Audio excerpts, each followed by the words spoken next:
Friends, let us all take a deep breath together.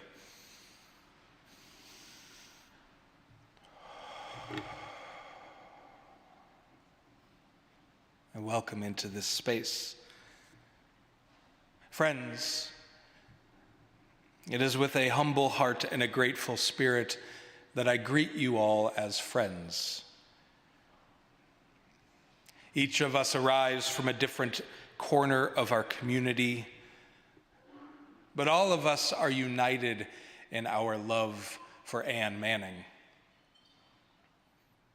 And this love may very well manifest differently in each of us. Some may be here to celebrate a life. Others may be here to mark this moment in a journey of grief, or both. Together, that tension pulling us, stretching us.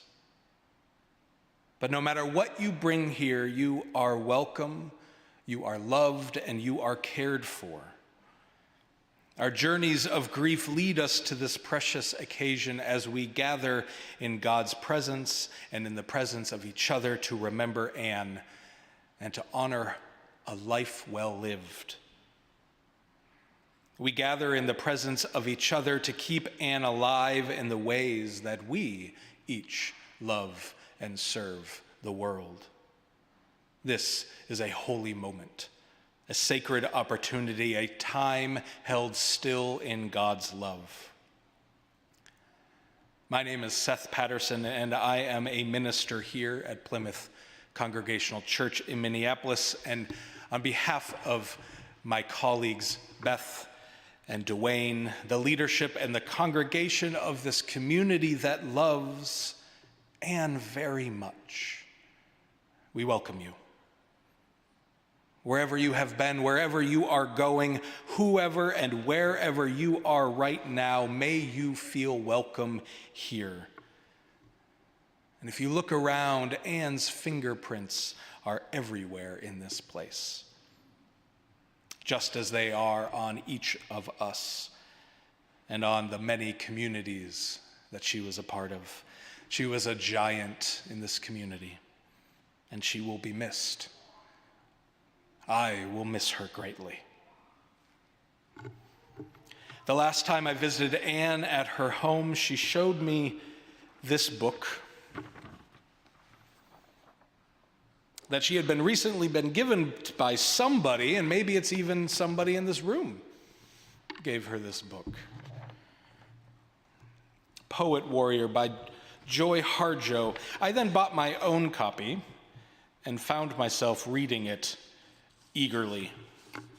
And a poem here reminded me of Anne, the person who introduced me to this, and I have gone to it a few times since she has died. I'm going to read just a part of the poem, "For calling the spirit back from wandering the earth in its human feet." Watch your mind. Without training, it might run away and leave your heart for the immense human feast set by the thieves of time. Do not hold regrets. When you find your way to the circle to keep the fire burning by the keepers of your soul, you will be welcomed. Cut the ties you have to failure and shame. Let go the pain you are holding in your mind, in your shoulders, in your heart, all the way to your feet. Let go the pain of your ancestors and make way for those who are heading in our direction. Ask for forgiveness. Call upon the help of those who love you. Call yourself back. You might find yourself caught in corners and creases of shame, judgment, and human abuse. You must call in a way that your spirit will want to return. Speak to it as you would to a beloved child. Welcome your spirit back from its wandering. It will return in pieces, in tatters. Gather them together. They will be so happy to be found after being lost for so long. Your spirit will need to sleep a while after it is bathed and given clean clothes. And now you can have a party. Invite everyone you know who loves you and supports you. Keep room for those who have no other place to go. Make a giveaway.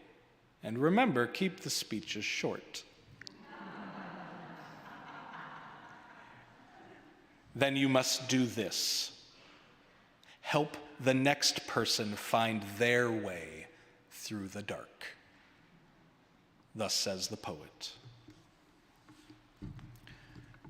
Today we will be hearing many voices in memory of Anne. The speeches may be short.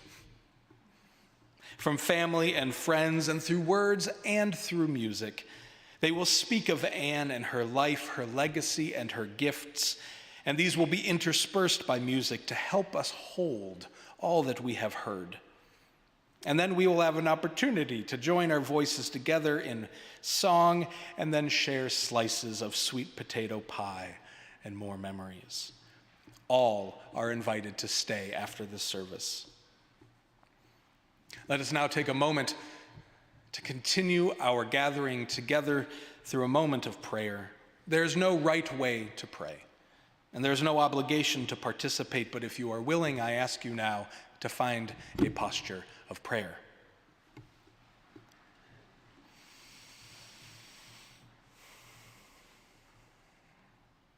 God of many names and many spaces, many visions, but always found in abundant love, we gather together in memory and loss, in celebration and hope, in relationship and kindness.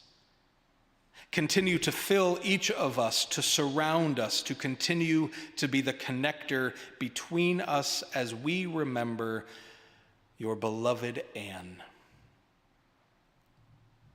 Root us in your abundance as we walk with Anne's family, both given and chosen, as they live a familiar life in a new way. Continue to give all who are mourning the strength to carry this grief, and may they ask for the help they may require. May we each be your hands and your feet and your voices in this world. Amen. I now invite Sarah and Paula and Barb to come up and direct your vision to the screen here as we hear from the poet Sam King read 2 poems that she wrote for Anne. I very much wish I could be with you in person to mourn and celebrate our beloved Anne today. I have 2 poems I want to read for her. The first I wrote about flowers and how they show us with their courage, beauty, and dignity how to live. This poem made me think of Anne and how she did the same. Recipe. How brave the flowers are, that they break out from tiny, suffocating cells and tunnel through their burial to the air. How they stretch to stems, not knowing whither the stuff they're made of comes from. Whether, when they reach for substance, it will appear. Then they do not scruple further to emerge, but surge, thrusting their truest colors into the blue, their tenderest parts, their hearts, exposing them perforce to storm and surge, to drought, pillage, rot, burn, and the scissors of some who, besotted by their beauty, cut them off in their prime to clutch for private delight. Those remaining stand nobly in the waning light, wizening to gold, splitting their seed pods in grief and thanks. It's been glorious under the sun to bloom, till, felled betimes by frost, they're folded into loam that would give the next generation rise.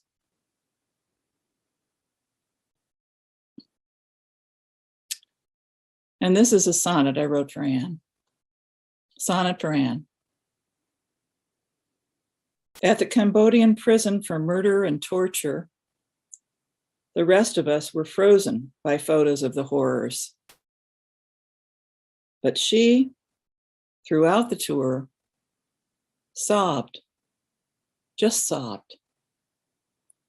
That was how, with those tears, she first touched my heart.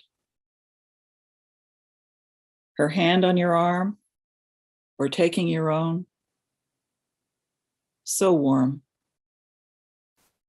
brought calm and left no doubt that to her, you were dear. Her face, often flushed, throbbing with love and concern, drew you like a hearth fire, and like a torch could flare, leading the charge for justice, for listening to the unheard, for treating the earth as beloved, and no one as other. In the throes of the worst anyone could suffer, she worried what exertions on her behalf were costing the nurse, while emitting laughs that mimicked the songs of some birds. How could a soul like hers ever die? Thank you.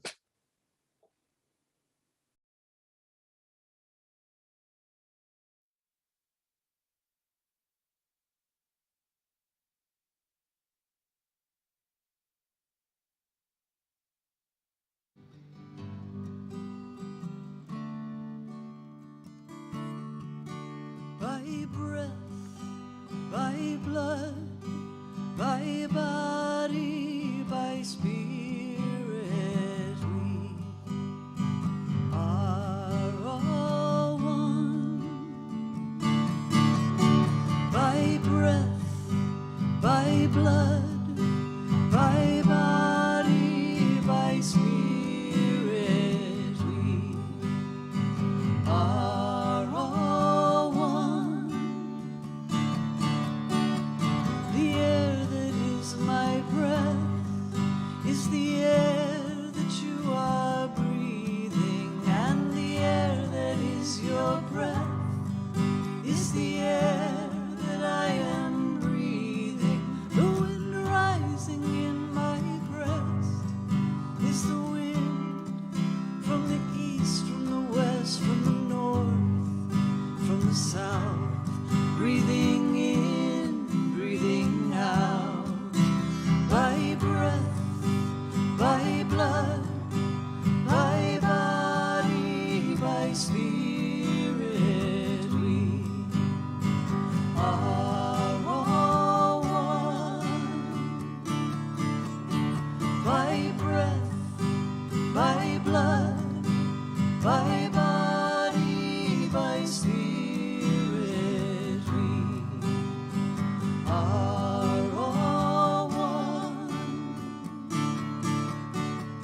The water that is my blood, my sweat, tears from crying, is the water that is your blood, your sweat, tears from crying, and the rising of the tide is in our veins, and in the ocean wide we are in the rising steam, rushing river, running stream. By breath, by blood, by body, by spirit, we are all one. By breath, by blood, by body, by spirit, we are all one. The earth is dust, the earth is clay, flowers blossoming and fading. We are dust and we are clay, we are blossoming and fading. Every color, every sound, every place is holy ground. Oh, every living thing, can you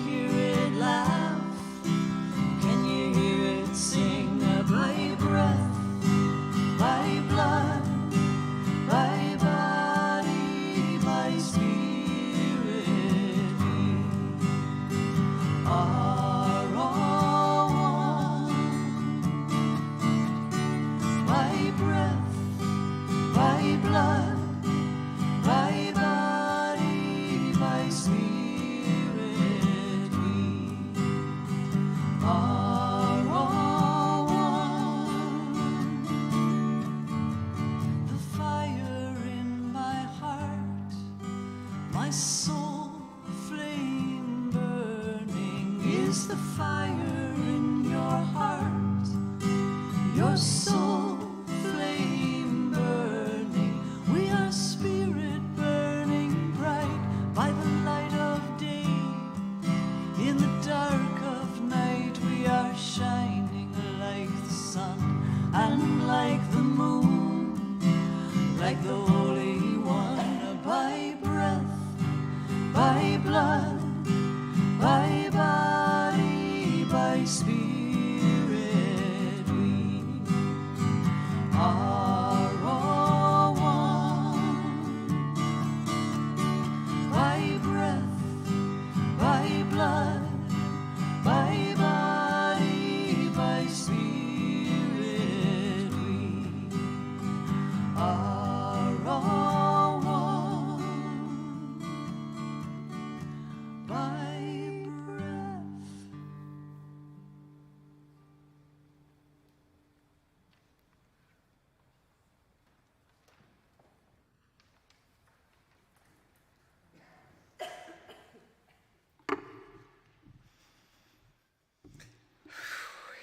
Another deep breath. I'm Barbara Arney. I am one of the lucky 2,000 people who are Anne's best friends. She had a tribe that she gathered from all over. When you were with Anne and Sam, you could hear it come through there. You felt like you were her only friend in the world. She was totally tuned in. She knew all the specifics of you and your family members, and she put her full attention on you. And it was as though she cherished you. You were precious to her, no matter who you were. She tuned in with her big heart. Then you realize there's a very big tribe. It's not just you. It's like, whoa, okay.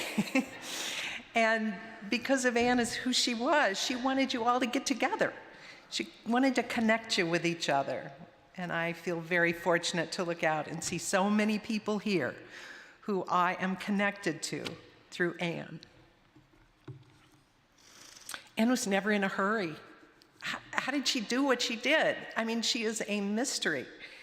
I don't understand it with all that she had going on. I think the caregivers at the end of their life got to see some of that. You know, Anne was texting all the time, keeping track of her tribe. She was sending articles to us 3 weeks before she died. She wanted to connect us to information. And her connection is what brought her joy.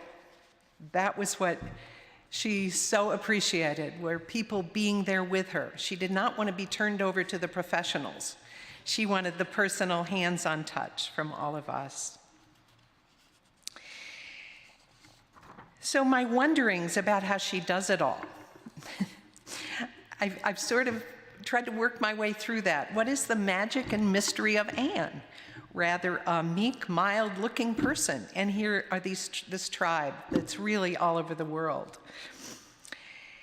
One thing I know for sure, and these beautiful family members that have come up from Iowa and parts Texas and all over to be here today, was her love of Keosauqua, Iowa. Population 1,000. Anne and I bonded for sure because we were both from Iowa. Only she carried a pride of Keosauqua that you couldn't forget. Most anybody who knows her would know where she's from.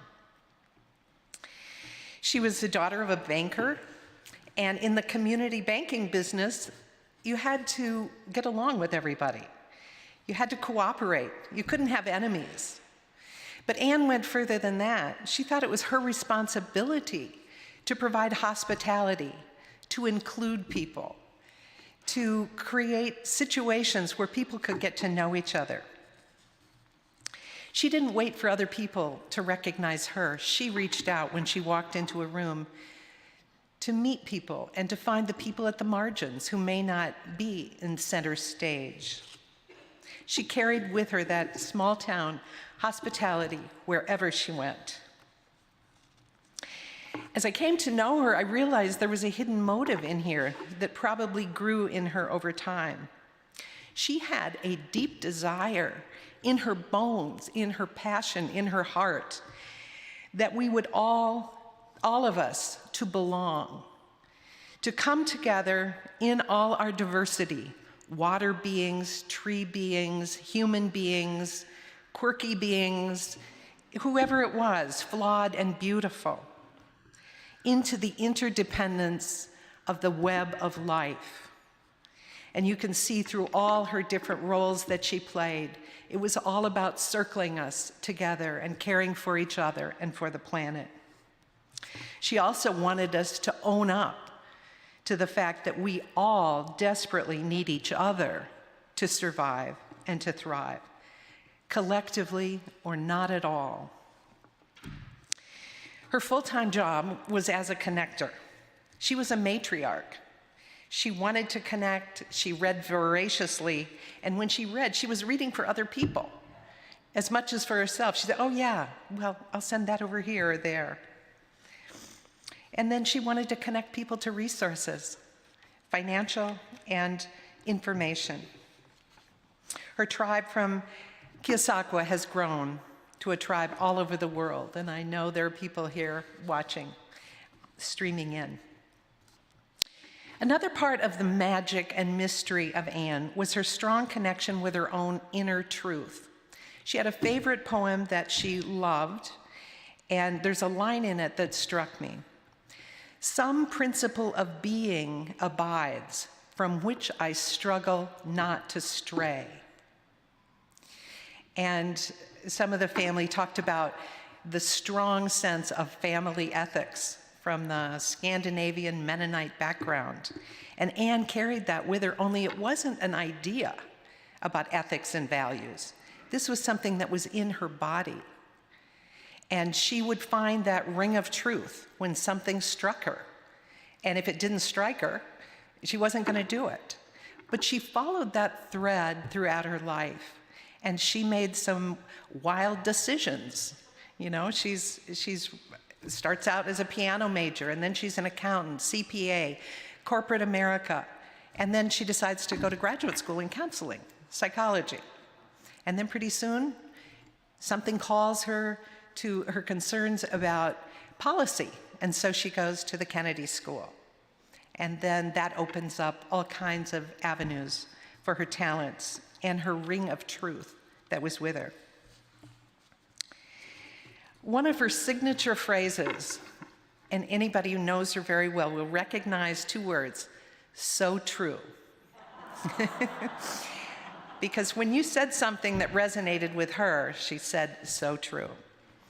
And so it was no surprise that during the last days in the hospice, where she hadn't spoken, she didn't seem conscious, she was just laying there, the music therapist arrived, and he started singing several songs. But when he got to "There'll Be Peace in the Valley," Anne verbally said, so true. And I felt like that was such a marker for that thread that she carried with her, the truth that was in her being that she would not violate. It also gave her the courage to take risks.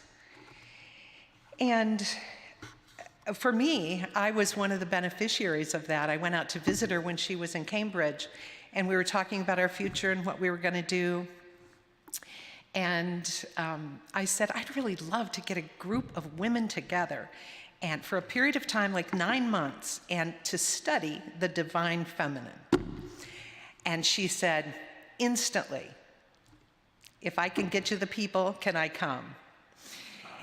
And that was the beginning of a 11-year journey of doing groups for women. And some of the women here started in that first class along with Anne and stayed through the whole thing along with Anne.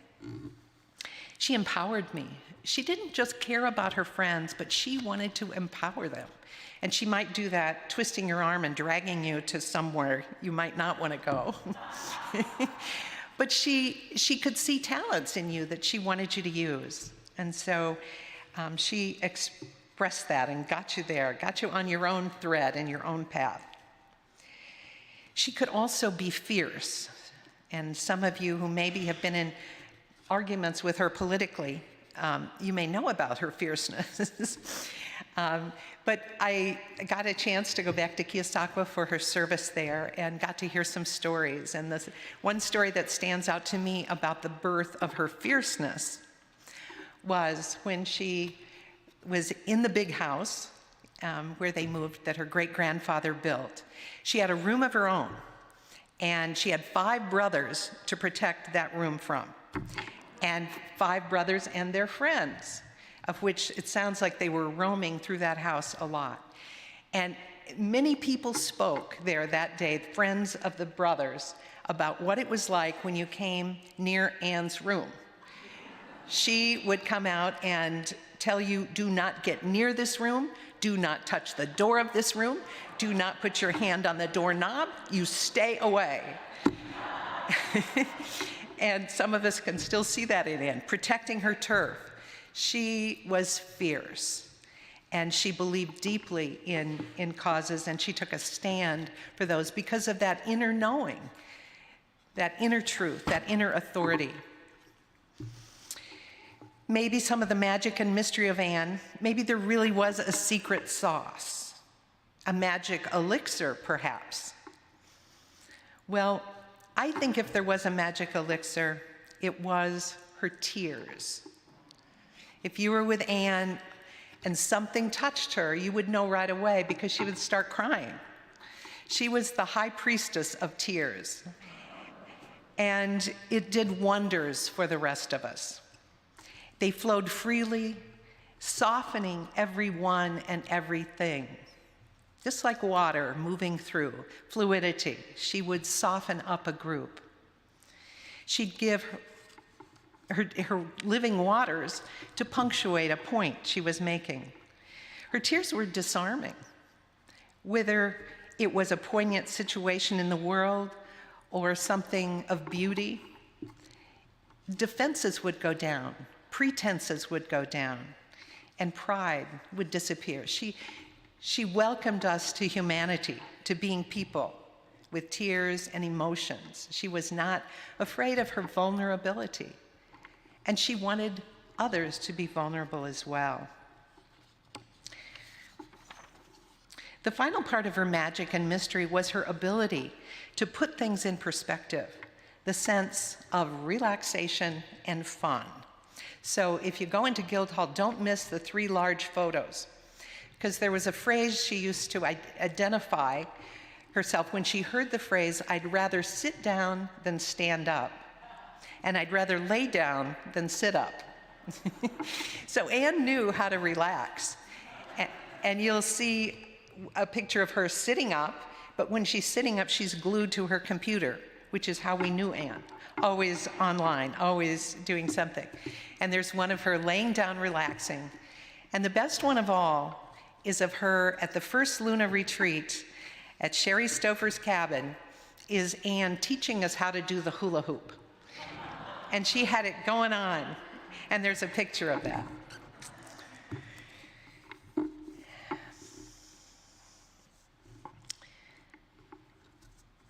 She was not a martyr. As hard as she worked and all she did, she was not a martyr.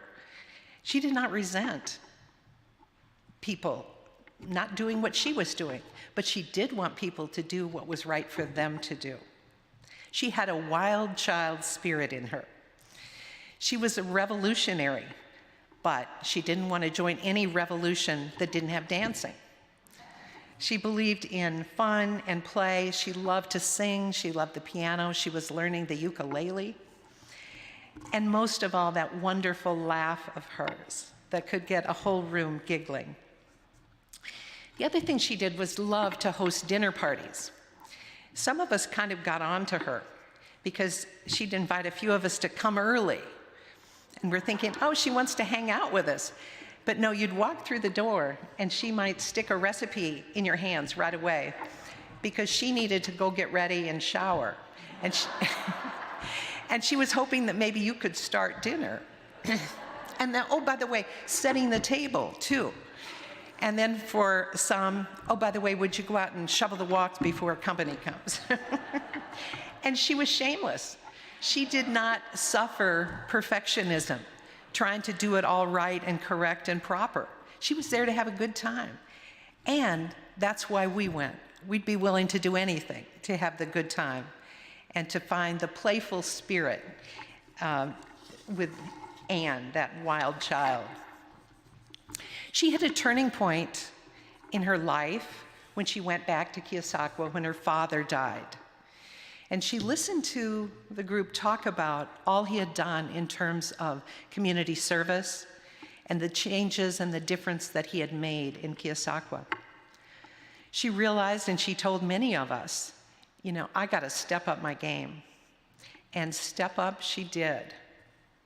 I saw her I saw her all the time, but it was about a year later, and I said to her, how did you get to be president of 3 boards at one time?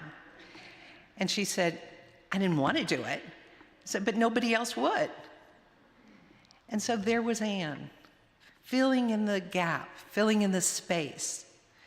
She didn't have big ambitions to be president of a bunch of organizations, but she was willing to do it. She was willing to put herself out with kindness, with compassion, and humility. And just the way Anne stepped up following her father's passing, I'm curious about us here today. What if Anne's passing was a turning point for some of us? What if we stepped up our kindness and compassion to see our duty to be a welcoming presence to others who are different from us, to see all things and to see them belonging to life, to the oneness, to the whole? What if we stepped up to listen to our own inner truth of what is most precious to us and to follow that call, that thread, even if it meant risking our comfort or our vulnerability? What if we stepped up to shine our light, to empower individuals and systems with the power of our love and our truth? What if we stepped up to find new ways to serve that keep us in our aliveness and in our joy? Just like the simple delight of Anne rediscovering her hula hoop. I offer a deep bow to Anne to thank her for her love, her inspiration, and her service, and to all of you, her community.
like to invite up Amanda and Katie, please.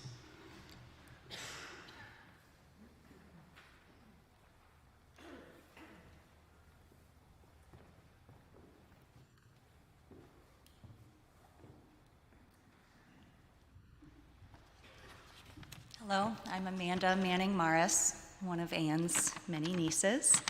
Thank you to everyone that has spoken and played so far. It's so beautifully, Anne. Well, I'm positive that Anne wouldn't be proud of me for how much I procrastinated what I was going to say today, but she'll surely understand. Many in the Manning family were blessed with a gift of being able to let something simmer for a while, right till the deadline. But when you look at the whole of Anne's life, you know that she surely was not an idle woman. Her heart was always active. So much of her life was about building relationships and learning about herself and about the world around her. Her life is such a beautiful example of skills, passions, and experiences merging into one distinct purpose that she so resolutely and actively pursued. I have so many things I want to say about Anne, about 12 pages of scribbled notes. I kept changing direction about her work in racial, economic, and environmental justice, the role that Plymouth Congregational played in her life, her history, her work towards the beloved community. But really, those are left best spoken by others. I'm suited for what she was to me, and although it's the most personal, it's also the most difficult, so excuse me. I will remember Anne as my cherished aunt, a woman I admired, loved deeply, and found so much joy being with. She had the ability to draw people in almost immediately, but then to form lasting connections with them. She's the woman whom I watched with such pride as she completed a triathlon in her 60s. Was one of the first people to hold both of my beautiful girls, and who volunteered in my classroom. She fought for what she believed in, encouraged others to do the same, but had the graciousness to understand that we all follow different paths. I will remember a woman who had the ability to be fully present with you, even in a room full of people, who brought joy and laughter to nearly every occasion, and who spoke with wit, knowledge, and compassion, bravery when the conversations were difficult. Someone who had the courage to invite each niece and nephew to her home in Minneapolis for a whole week in the summer once they were old enough, and who spent time each winter selecting a just right book for each of those nieces and nephews, and later for their children. Anne showed me the importance of surrounding yourself with a tribe of women that love you fiercely and that you love back. She was a companion who walked along the Great Wall of China with me, and who also sat in a little basement apartment watching old Star Trek reruns during a thunderstorm. She taught me there was actually moral lessons in there. I didn't realize that. I will miss all the many more moments, big and small, that we could have shared, but I am so very, very deeply grateful to have had the chance to have been her niece.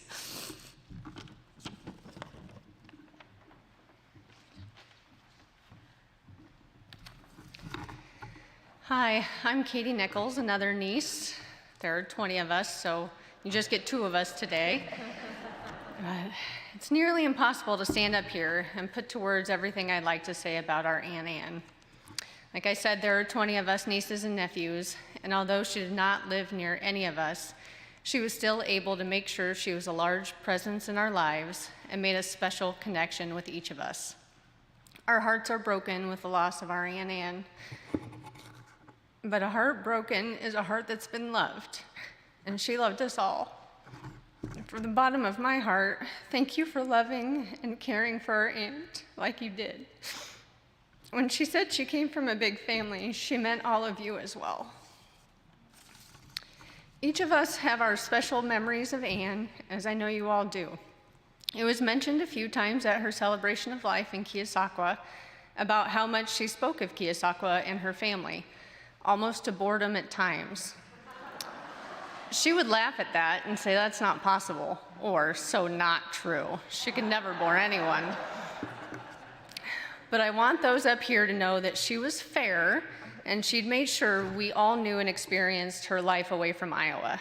From spending days with her on our summer breaks up here, attending productions, amusement parks, bookstores, volunteering in women's shelters, going on church missions, living in her basement apartment, attending services here in this very church, watching her support and lead the Women's Congress, and then finally visiting her in hospice.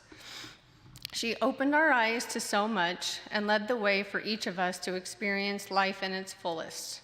She was and will continue to be a representative of what is possible in this world. I've heard it said that when you die twice. Once when your physical body dies, and then when someone speaks your name for the very last time. Anne has touched so many lives, more than we'll ever know, and I know we will all speak her name, and she'll continue to live on for a very, very long time.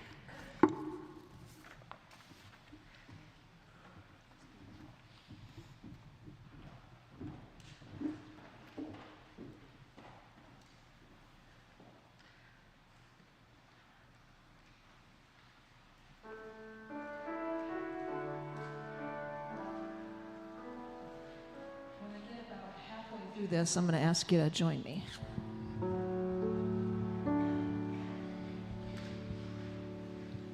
My life goes on in endless song above earth's lamentations. I hear the real, the far off hymn that hails a new creation. Through all the tumult and the strife, I hear its music ringing. It sounds and echo in my soul.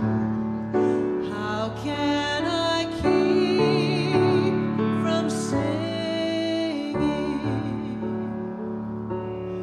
while the tempest loudly roars? I hear the truth in living, and though the darkness round me close, songs in the night it giveth.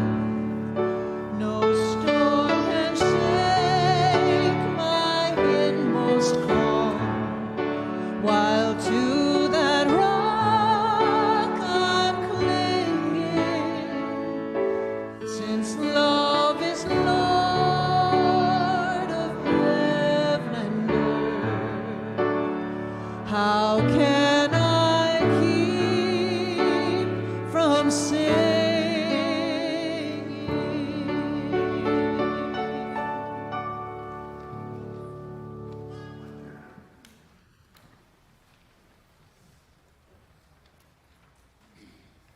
Invite Bev and Sharon up, please.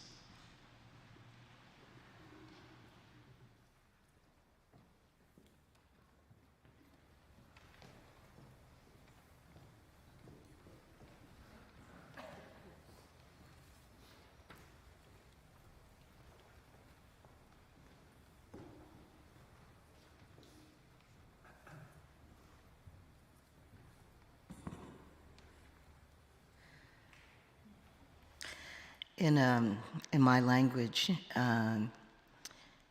we have a word Ogichidakwe, and that word means warrior woman.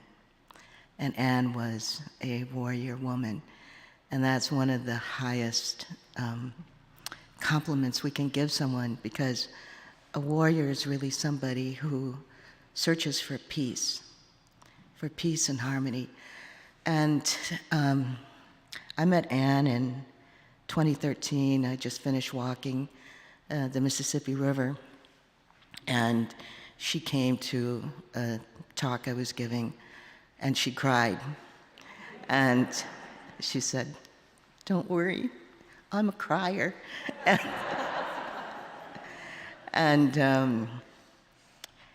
then she invited me to be part of the Women's Congress, and you know, I gave them some direction, and I thought, oh boy, they're never going to invite me back. And they did. She did. And again, we became friends, and she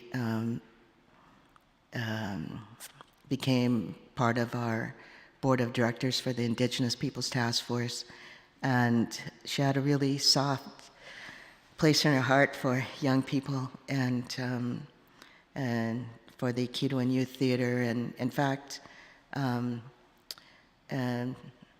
made it so they could have a performance here in this church.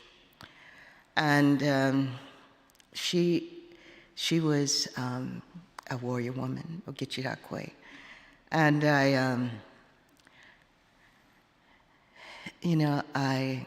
miss her guidance and her laugh, her chuckle.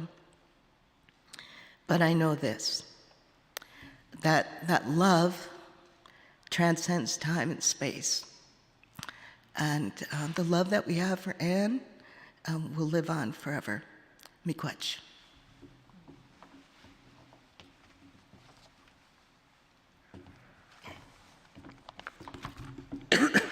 This is a cold, I assure you. Sorry. Anne came into my life probably 25 years ago, and she came into it with trouble, as you know. And she came up to me when I was working at Chrysalis, and she said, "I really want to do group with you, and you and I have mutual friends." And I said, she was just so pleasant and so energetic, and I loved her immediately. And I said, okay. And that was the trouble. We got called into the administrator's office and told, especially she was told, "You don't jump the gun like that. You can't do that." But it was good trouble. In the words of John Lewis, it was very good trouble, because we've been causing trouble ever since. And the thing about Anne was, she just, if she wanted it, she took charge, she did it, and I absolutely loved about that. She was my extrovert to my introvert, and she really carried me along. So for 15 years, we did a women's group together on Thursday nights at Chrysalis. And once a month for several years, we took off to the homeless shelter and did overnights and cooked dinner and made breakfast and took turns sleeping. And it was awesome. And that was how I became sort of a satellite person to Plymouth Congregational Church. So, and met so many of you, wonderful people, who, to me, walk in Anne's shadow. You are as lovely as she is. So, but then Anne started saying, "I must take this introvert into my fold here, and I have to mentor her a little bit." And she invited me places, and she invited me to the YWCA. And I said, "Oh, sure, I'd love to look at it." And I got there, and the director came down to meet me. And naive little me said, "Well, I wonder why the director is showing me around the YWCA." Well, it took my naive little self a while to realize this was a thing I didn't know about called an ask. This was going to involve funds. And so for years, Anne invited me to lunch at her house, and Veronica was there from CTUL. And that was another ask. And then we went to fundraisers, and we went to various places. Beacon Housing, of course, the Science and Environmental Group, the Advocates, Impact. And each time when Ann and I would go, we would have to introduce each other. So I often told the story about Ann, that Ann taught me two things. Ann taught me how to ask for money and how to spend money. And it was a gift. It was good trouble.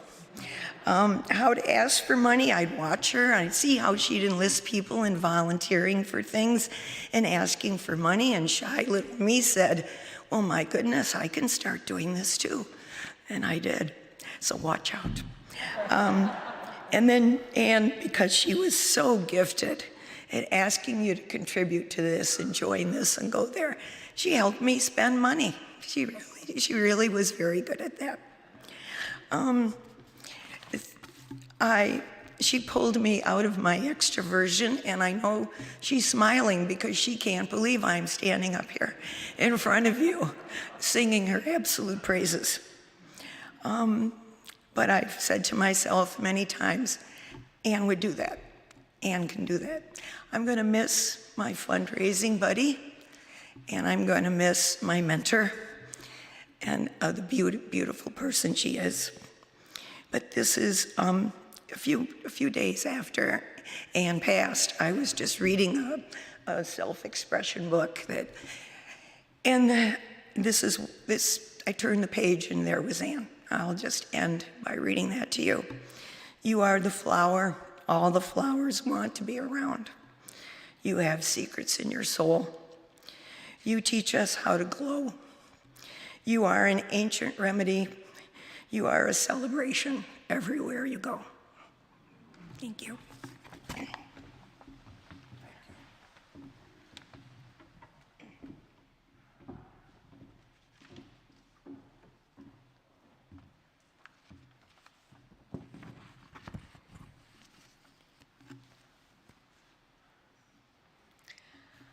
Let us continue to honor Ann by joining in a spirit of prayer.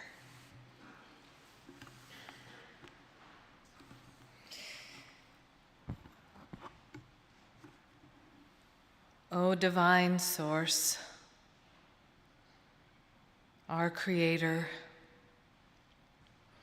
we look to you who holds time and eternity, to you who knows the answers to things we can barely shape into questions, to you who understands the pain of grief, the devastation of loss, the constancy of love.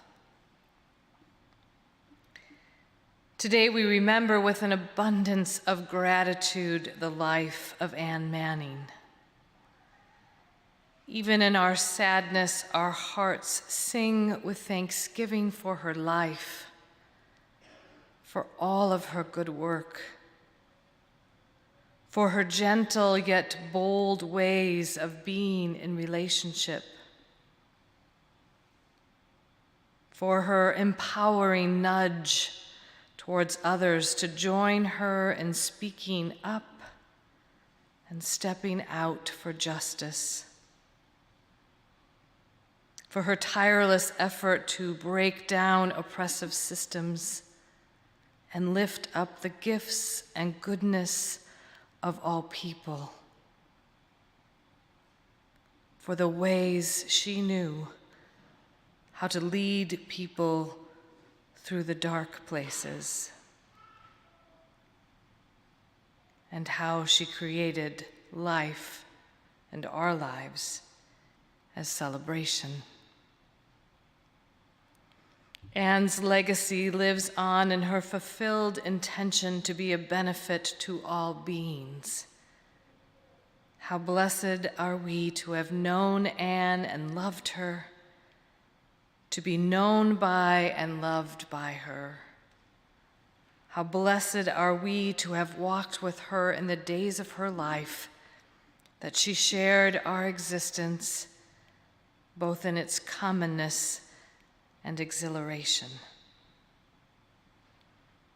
And while we are thankful that Anne is released from further suffering, and we know her spirit becomes our guiding light, our hearts are broken open for the loss of her presence.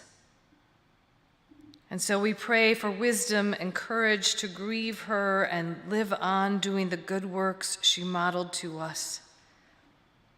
Within our sadness, enable us to weep and to laugh, to let go and to rebuild, to remember in our lives the qualities of life which we discovered through Anne's exquisite nature and the way she lived her life.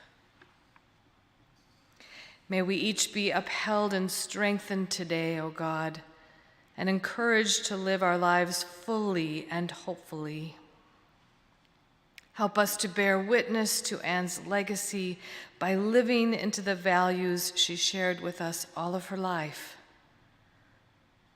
May we continue to build upon the countless relationships Anne fostered, trusting that in our knowing of one another, Anne's spirit is our connective thread, our inspiration for the community Anne created, our reason to continue the faith-filled work that shaped her precious life.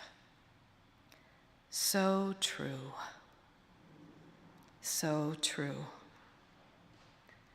Grant us each your peace, we pray.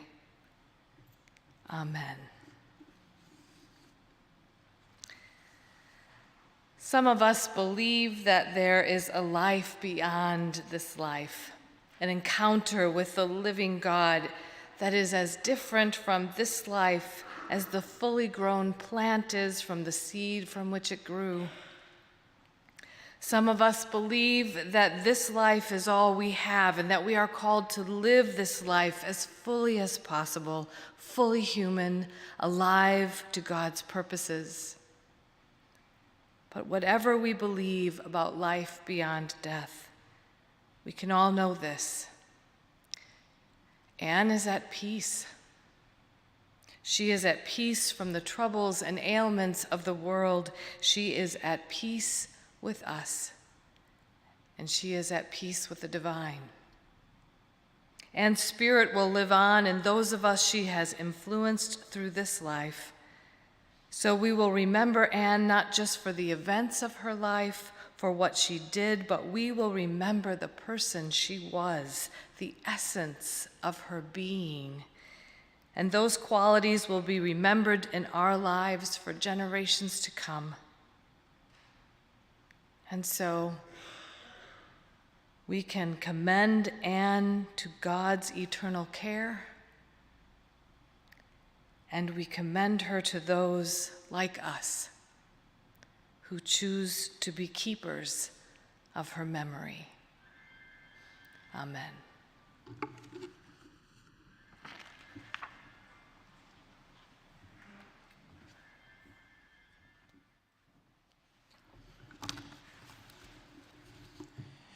Anne was a believer, and she knew the power of showing up.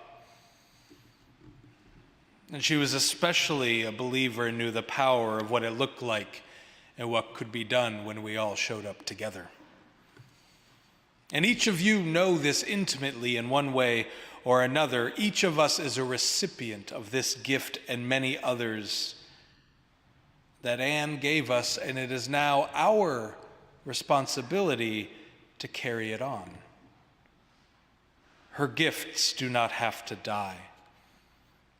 We can each make them live on in the ways that we interact with others, the way that we show up, the way that we participate in the very world around us. Anne did her part, and now it is our turn to keep going. Her fingerprints are all over you. Do not let them fade away. May we each be the people that Anne believed that we were capable of being. In the immediate, you are invited to do this in two ways. Two ways that were important to Anne. The first is to eat sweet potato pie together. You can read at the end of the bulletin more about the significance that this had on her, especially related to the meaningful work of Rose McGee and the Sweet Potato Comfort Pie organization. These pies today have been lovingly made by Kay's Revolutionary Kitchen for us all to share together as we tell more stories. And secondly, every Tuesday at noon, we here host a racial justice vigil from noon to 12:30. Anne was co-chair of our racial justice initiative. And so this was begun by Anne. This vigil today was begun by Anne, and it continues on week after week with energy and love. And you are all invited to join in at noon today, or any Tuesday going forward. And even if you cannot participate today, know that if you see people gathering as you depart, you are witnessing Anne's commitment to justice ongoing. We invite you to participate in that. Friends, go forth from this place carrying the memory of Anne, the great gifts that she has given us, and the stories that will continue to be told. Go forth carrying Anne in your hearts and your love for one another. Do justice, love mercy, and walk humbly with your God. Amen.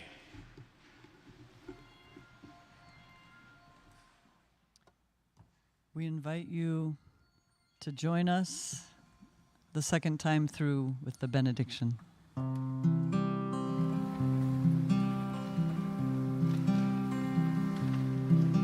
May the long time sun shine upon you. All love surround you, and the pure light that's within you guide your way home.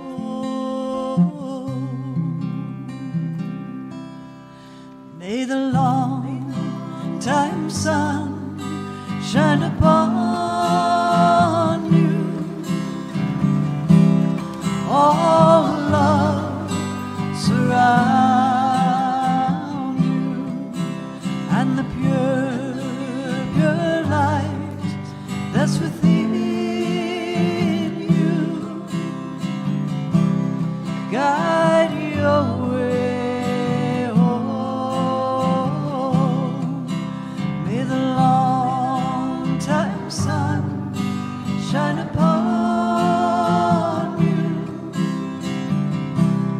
All love surround you, and the pure light that's within you guide your way home.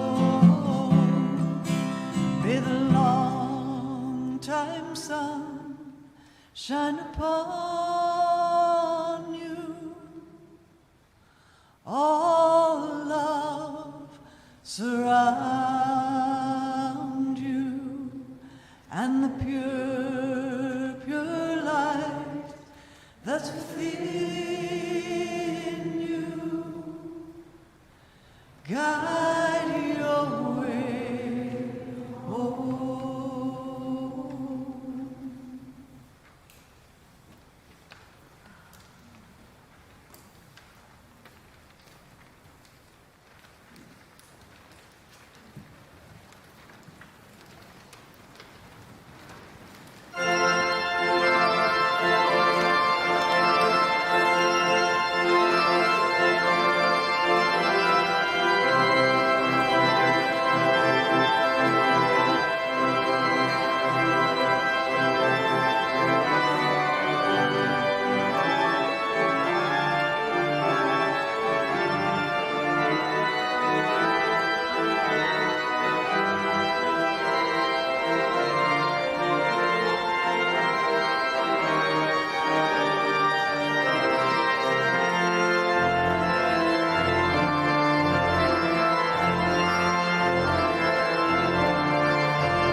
Thank